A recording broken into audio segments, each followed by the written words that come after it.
Je men defense plus etj virtualer. Reconnaître la place oge dois elimoler. Andromaque. It was this sort of a night when what I am going to tell you now happened. Toward 5 o'clock the sky clouded over and a sense of the coming storm trembled in the stifling air. I shall always remember it. It was the 5th of January, 1897. King Hiram and Gale lay heavily on the matting of my room. Leaning on my elbows beside Tanit Zerga in the rock-hewn window, I spied the advance tremors of lightning. One by one they rose, streaking the now total darkness with their bluish stripes. But no burst of thunder followed. The storm did not attain the peaks of a Hagar. It passed without breaking, leaving us in our gloomy bath of sweat. I am going to bed, said Tanit Zerga. I have said that her room was above mine. Its bay window was some 30 feet above that before which I lay. She took Gale in her arms. But King Hiram would have none of it. Digging his forepaws into the matting, he whined in anger and uneasiness. Leave him, I finally said to Tanit Zerga. For once he may sleep here. So it was that this little beast incurred his large share of responsibility in the events which followed. Left alone, I became lost in my reflections. The night was black. The whole mountain was shrouded in silence. It took the louder and louder growls of the leopard to rouse me from my meditation. King Hiram was braced against the door, digging at it with his drawn claws. He, who had refused to follow Tanit Zerga a while ago, now wanted to go out. He was determined to go out. Be still, I said to him. Enough of that. Lie down. I tried to pull him away from the door. I succeeded only in getting a staggering blow from his paw. Then I sat down on the divan. My quiet was short. Be honest with yourself, I said. Since Morange abandoned you, since the day when you saw Antonia, you have had only one idea. What good is it to beguile yourself with the stories of Tanit Zerga, charming as they are? This leopard is a pretext, perhaps a guide. Oh, you know that mysterious things are going to happen tonight. How have you been able to keep from doing anything as long as this? Immediately I made a resolve. If I open the door, I thought, King Hiram will leap down the corridor and I shall have great difficulty in following him. I must find some other way. The shade of the window was worked by means of a small cord. I pulled it down. Then I tied it into a firm leash which I fastened to the metal collar of the leopard. I half opened the door. There, now you can go. But quietly, quietly. I had all the trouble in the world to curb the ardor of King Hiram, who dragged me along the shadowy labyrinth of corridors. It was shortly before 9 o'clock, and the rose-colored nightlights were almost burned out in the niches. Now and then, we passed one which was casting its last flickers. What a labyrinth! I realized that from here on I would not recognize the way to her room. I could only follow the leopard. At first furious, he gradually became used to towing me. He strained ahead, belly to the ground, with snuffs of joy.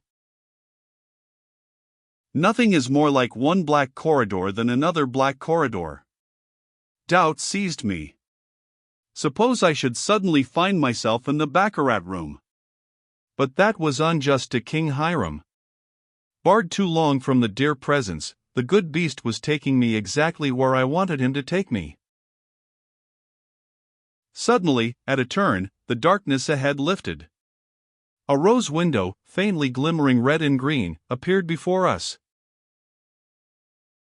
The leopard stopped with a low growl before the door in which the rose window was cut. I recognized it as the door through which the white targa had led me the day after my arrival, when I had been set upon by King Hiram, when I had found myself in the presence of Antonia. "We are much better friends today," I said, flattering him so that he would not give a dangerously loud growl. I tried to open the door. The light, coming through the window, fell upon the floor, green and red. A simple latch, which I turned. I shortened the leash to have better control of King Hiram, who was getting nervous. The great room where I had seen Antonia for the first time was completely dark.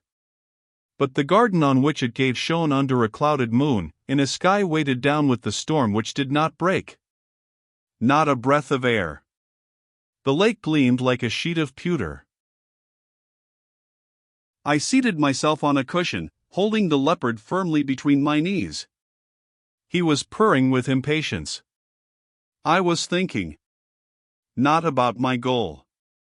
For a long time that had been fixed. But about the means. Then, I seemed to hear a distant murmur, a faint sound of voices. King Hiram growled louder, struggled. I gave him a little more leash. He began to rub along the dark walls on the sides whence the voices seemed to come. I followed him, stumbling as quietly as I could among the scattered cushions. My eyes, become accustomed to the darkness, could see the pyramid of cushions on which Antonia had first appeared to me. Suddenly I stumbled. The leopard had stopped. I realized that I had stepped on his tail. Brave beast, he did not make a sound. Groping along the wall, I felt a second door. Quietly, very quietly, I opened it as I had opened the preceding one. The leopard whimpered feebly. "King Hiram," I murmured, "be quiet." And I put my arms about his powerful neck. I felt his warm wet tongue on my hands. His flanks quivered. He shook with happiness. In front of us, lighted in the center, another room opened up. In the middle 6 men were squatting on the matting, playing dice and drinking coffee from tiny copper coffee cups with long stems. They were the white Tuareg. A lamp, hung from the ceiling, threw a circle of light over them. Everything outside that circle was in deep shadow. The black faces, the copper cups, the white robes, the moving light and shadow, made a strange etching. They played with a reserved dignity, announcing the throws in raucous voices. Then, slowly, very slowly, I slipped the leash from the collar of the impatient little beast. "Go, boy!" He leapt with a sharp yelp. And what I had foreseen happened. The first bound of King Hiram carried him into the midst of the white Tuareg, sowing confusion in the bodyguard. Another leap carried him into the shadow again. I made out vaguely the shaded opening of another corridor on the side of the room opposite where I was standing. There, I thought. The confusion in the room was indescribable, but noiseless. One realized the restraint which nearness to a great presence imposed upon the exasperated guards. The stakes and the dice boxes had rolled in one direction, the copper cups in the other. 2 of the Tuareg, doubled up with pain, were rubbing their ribs with low oaths. I need not say that I profited by this silent confusion to glide into the room. I was now flattened against the wall of the second corridor, down which King Hiram had just disappeared. At that moment a clear gong echoed in the silence. The trembling which seized the Tuareg assured me that I had chosen the right way. One of the 6 men got up. He passed me and I fell in behind him. I was perfectly calm. My least movement was perfectly calculated. All that I risk here now, I said to myself, is being led back politely to my room. The Targa lifted a curtain. I followed on his heels into the chamber of Antonia.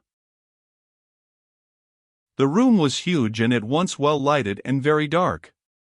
While the right half, where Antonia was, gleamed under shaded lamps, the left was dim. Those who have penetrated into a Mussulman home know what a gignal is, a kind of square niche in the wall, 4 feet from the floor, its opening covered by a curtain. One mounts to it by wooden steps. I noticed such a gignal at my left. I crept into it. My pulses beat in the shadow. But I was calm, quite calm. There I could see and hear everything. I was in Antonia's chamber. There was nothing singular about the room, except the great luxury of the hangings. The ceiling was in shadow, but multicolored lanterns cast a vague and gentle light over gleaming stuffs and furs. Antonia was stretched out on a lion's skin, smoking. A little silver tray and pitcher lay beside her. King Hiram was flattened out at her feet, licking them madly. The Targa slave stood rigid before her, one hand on his heart, the other on his forehead, saluting. Antonia spoke in a hard voice, without looking at the man. "Why did you let the leopard pass? I told you that I wanted to be alone." "He knocked us over, mistress," said the Targa humbly. "The doors were not closed, then?" The slave did not answer. "Shall I take him away?" he asked.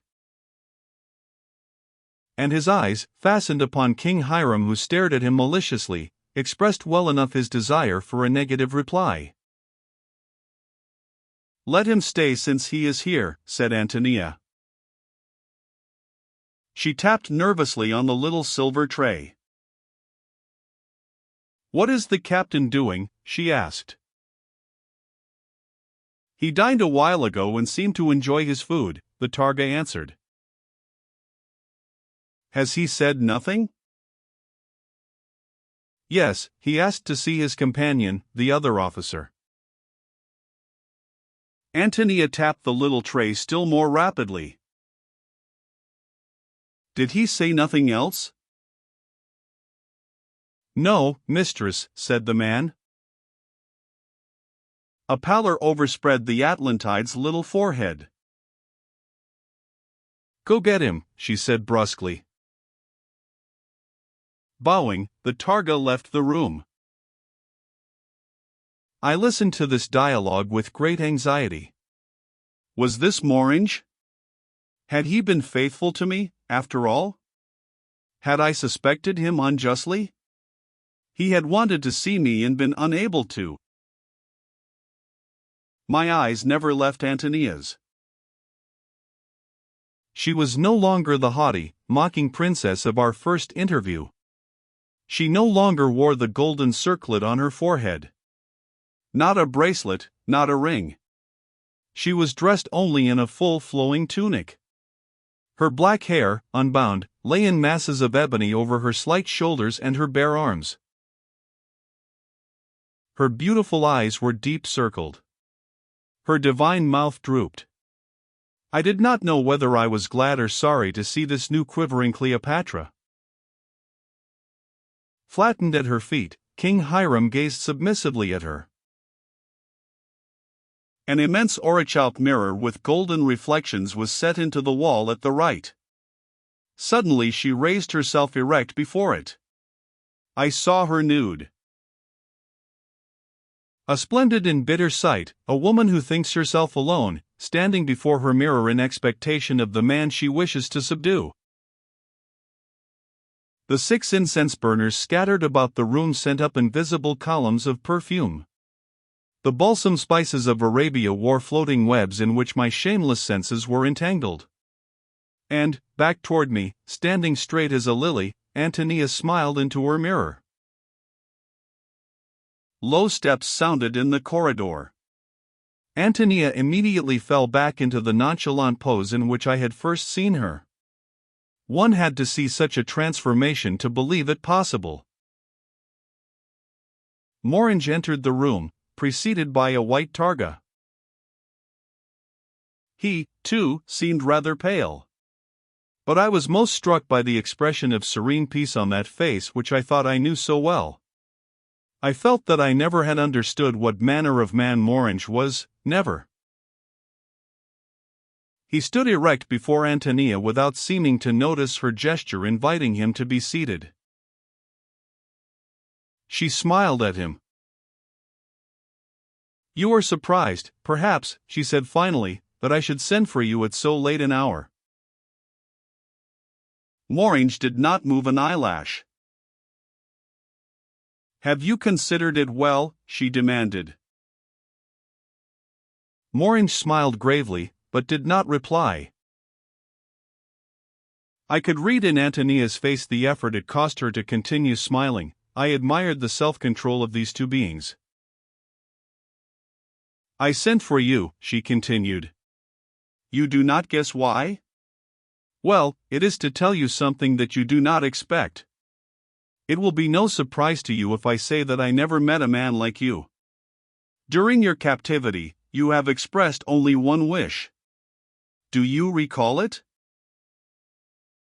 "I asked your permission to see my friend before I died," said Morange simply.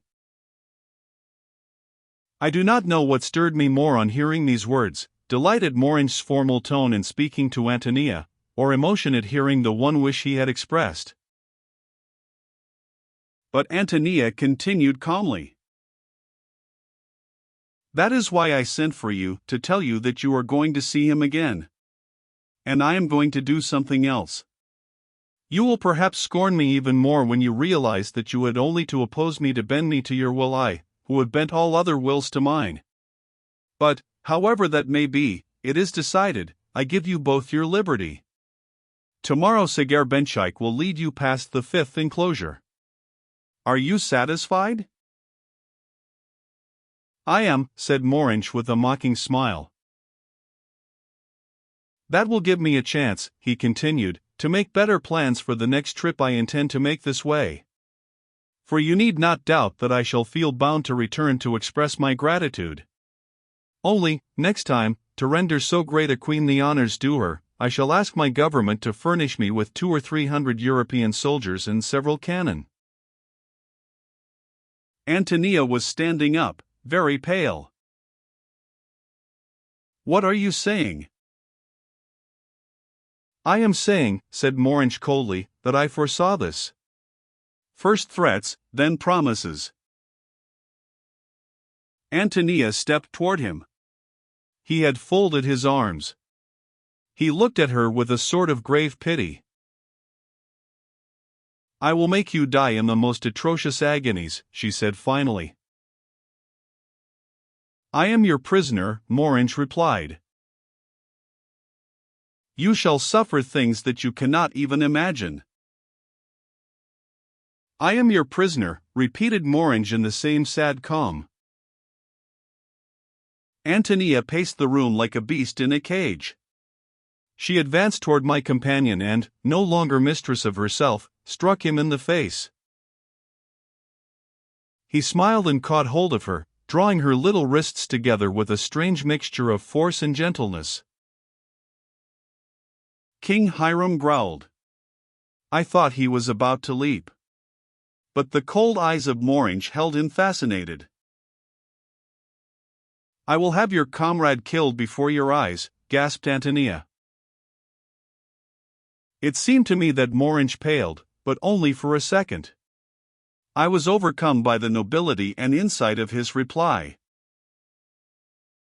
"My companion is brave. He does not fear death. And, in any case, he would prefer death to life purchased at the price you name."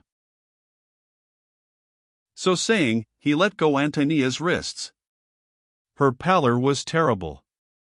From the expression of her mouth I felt that this would be her last word to him. "Listen," she said. How beautiful she was, in her scorned majesty, her beauty powerless for the first time. Listen, she continued. Listen. For the last time. Remember that I hold the gates of this palace, that I have supreme power over your life. Remember that you breathe only at my pleasure. Remember. I have remembered all that, said Morange. A last time, she repeated. The serenity of Morange's face was so powerful that I scarcely noticed his opponent. In that transfigured countenance, no trace of worldliness remained. A last time, came Antonia's voice, almost breaking. Morange was not even looking at her. As you will, she said. Her gong resounded. She had struck the silver disc. The white targa appeared. Leave the room. Morange, his head held high, went out. Now Antonia is in my arms. This is no haughty, voluptuous woman whom I am pressing to my heart. It is only an unhappy, scorned little girl. So great was her trouble that she showed no surprise when I stepped out beside her. Her head is on my shoulder.